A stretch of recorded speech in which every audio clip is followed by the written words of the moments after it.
सुप्रभात बच्चों। आज हम कक्षा 5 की व्याकरण रचना में से पाठ संज्ञा शुरू करने जा रहे हैं। संज्ञा देखिए बेटे, नाउन। इस संसार में सभी प्राणियों, वस्तुओं, स्थानों और भावों को किसी न किसी नाम से जाना जाता है। यदि हमें इनके नाम का पता ना हो तो हमें इनके बारे में जानने में बहुत परेशानी होगी। सोचिए, यदि नामों का पता ना होता तो हम किसी के बारे में बातें किस प्रकार कर पाते। देखिए, चारू और मानव स्वामी विवेकानंद के बारे में पढ़ रहे हैं। भगत सिंह और चंद्रशेखर आज़ाद की देशभक्ति को कौन नहीं जानता। हामिद के मित्रों ने मेले से मिठाइयाँ और खिलौने खरीदे, लेकिन हामिद ने दादी के लिए चिमटा खरीदा।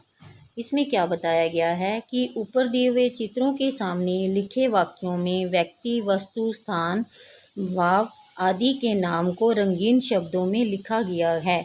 जैसे इसमें से व्यक्ति कौन कौन है? चारू, मानव, स्वामी विवेकानंद, भगत सिंह, चंद्रशेखर आज़ाद, हामिद और दादी। वस्तुएं कौन सी हैं? मिठाइयाँ, खिलौने, चिमटा, मेज आदि। स्थान कौन सा है? मेला। भाव कौन सा है? देशभक्ति का। अब ये सभी संज्ञा शब्द हैं, यानी ये सभी क्या है? नाउन। किसी प्राणी, वस्तु, स्थान या भाव के नाम को संज्ञा कहते हैं। संज्ञा के भेद, जैसे व्यक्तिवाचक संज्ञा, इसमें प्रॉपर नाउन। महाभारत के युद्ध में कुरुक्षेत्र में श्री कृष्ण ने अर्जुन को गीता का उपदेश दिया। यहाँ पर महाभारत विशेष युद्ध, कुरुक्षेत्र जो है विशेष स्थान, श्री कृष्ण और अर्जुन जो है विशेष व्यक्ति हैं, और गीता विशेष पुस्तक के नाम हैं। ये सभी व्यक्तिवाचक संज्ञा हैं। किसी विशेष प्राणी, वस्तु, स्थान का ज्ञान कराने वाले शब्दों को व्यक्तिवाचक संज्ञा शब्द कहते हैं। जो किसी विशेष व्यक्ति का, विशेष स्थान का बोध कराए, उसे व्यक्तिवाचक संज्ञा कहते हैं।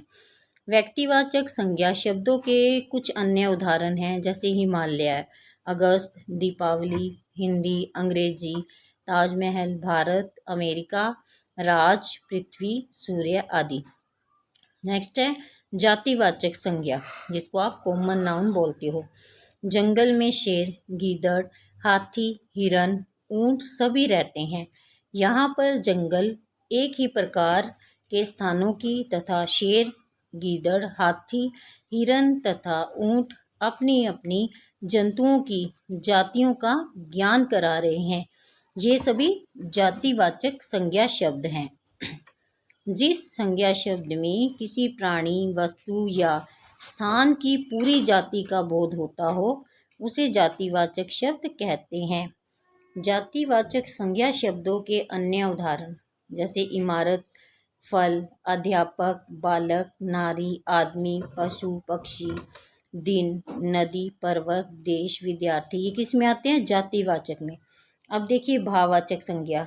गर्मी के कारण थकान जल्दी महसूस होती है। यहाँ गर्मी तथा थकान भाव है, जिन्हें केवल महसूस किया जा सकता है। आप गर्मी भी महसूस करते हो और थकान भी। भाव किसी प्राणी, वस्तु आदि के गुण, दोष, दशा आदि का ज्ञान कराते हैं। उनके बहुवचन रूप में इन्हें नहीं बनाया जा सकता। जो शब्द किसी व्यक्ति, वस्तु के गुण, दोष आदि का बोध कराते हैं, उन्हें भाववाचक संज्ञा कहते हैं।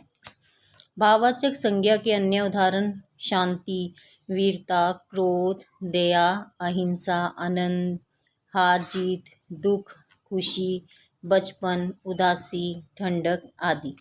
आगे देखिए, आओ जाने में कुछ विद्वान संज्ञा के दो भेद मानते हैं, परंतु वास्तव में जातिवाचक संज्ञा के ही रूप हैं। ये देखो, समूहवाचक, जिसमें कलेक्टिव नाउन। भारतीय क्रिकेट टीम में 2 बार विश्व कप जीता।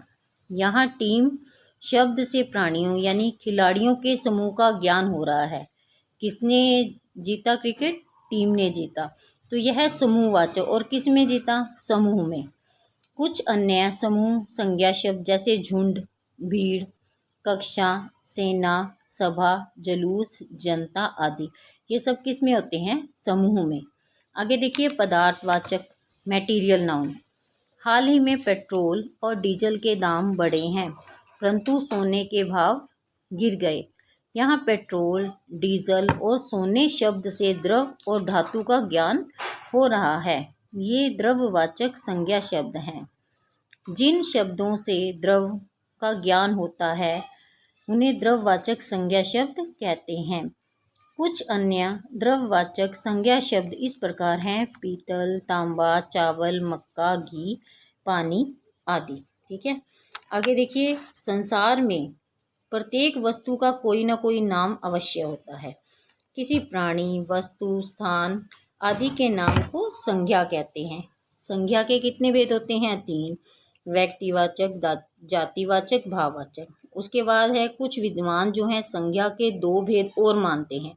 कौन से? समूहवाचक और द्रव्यवाचक। इस तरह से भाववाचक संज्ञाओं की रचना जातिवाचक संज्ञा, सर्वनाम, क्रिया और विशेषण से ही होती है।